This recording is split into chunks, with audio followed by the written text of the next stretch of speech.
Hi, my name is Megan Jameson, and for my reading log this week, I picked The Report Card by Andrew Clements.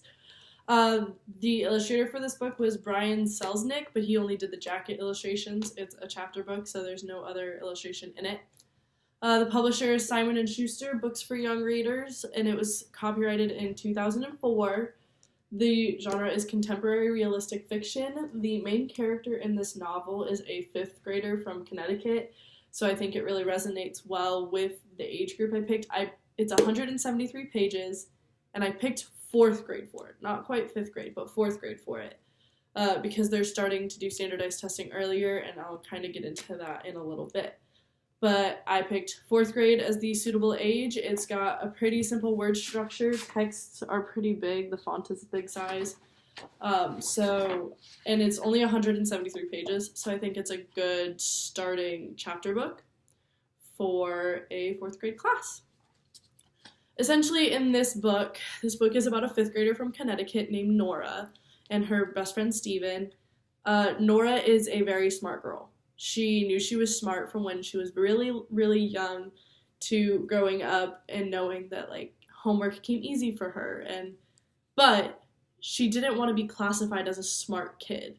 She didn't like that the schools gave them labels based on grades or based on how well they did on their homeworks or the standardized testing that they do.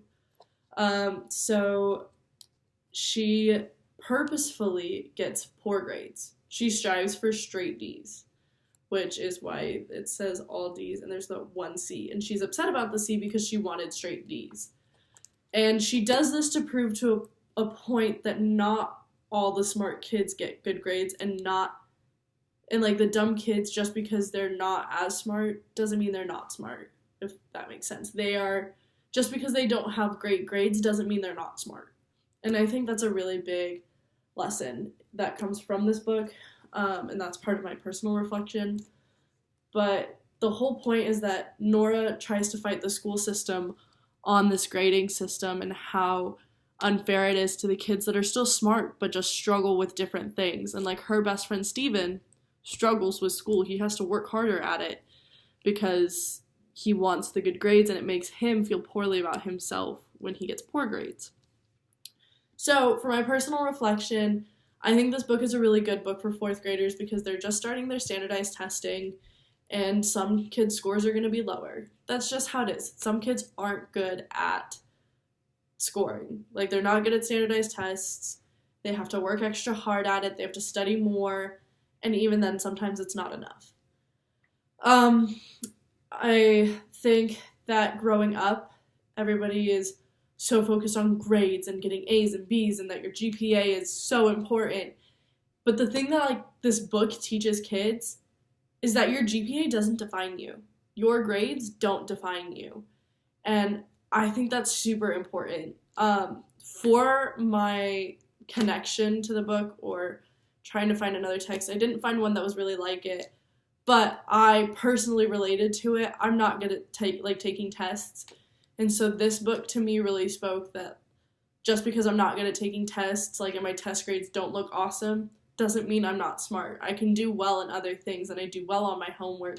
I do well in presentations, but tests, I just get test anxiety and I don't test well. And so I think that's something that can also be talked about in a classroom and ways to cope with that kind of a thing. I think that's really important, especially as they're going into middle school and grades start to become more apparent and people are a little more worried about it. For an activity, though, for this book, I think it's a great opportunity for the school to get some feedback on itself and for the kids to practice some of their writing skills. So since it's for fourth grade, I said that the kids could either write a paper or a letter to the school, to their principal, and pick something that they don't like about their school, that they think is unfair, and write about it and give it to the principal so they can maybe see change, or so the principal has that kind of feedback, because I think that's super important, and I don't think schools get that enough sometimes. And then finally, have them write a report card for the school. Have them pick categories that they think that's important to the school, and give the school a report card. I think that's a fun little activity to kind of incorporate everything and give positive feedback to the school.